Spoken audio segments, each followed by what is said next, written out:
呢鋪仲唔拍爛手掌啊？全國已經刮起呢場反腐倒查風暴，個力度簡直係空前絕後啊！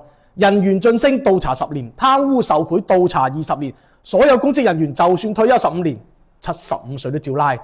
呢次全國大審查咁猛，唔單止覆蓋全國700幾萬在職同離職人員，仲擴展到配偶、子女甚至父母，基本上一查就係3代。審查內容有4大重點。第一，房產名下所有住宅、商業地產、土地使用權都要查。第二，金融資產，各類銀行帳戶、股票、基金、保險、數字貨幣都唔放過。第三，價值超過5萬蚊嘅貴重物品，比如係珠寶、名錶之類，全部都要登記。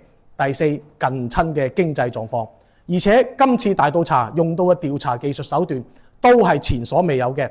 透過利用大數據同埋 AI， 銀行、稅務、不動產登記中心全部聯網交叉檢驗，跨境資金流動都可以實時監控，甚至水電費、物業費、生活痕跡，亦都巴得你一清二楚。國家呢次態度可以話係好堅決，只要查到貪污嘅，直接就打包帶走啦。並且就算退休都唔代表可以走得甩雞。呢種大規模嘅倒查反腐，你覺得係短暫嘅排毒，定係應該一直堅持落去呢？評論區講講。泰豐揾老飯，包你唔使煩。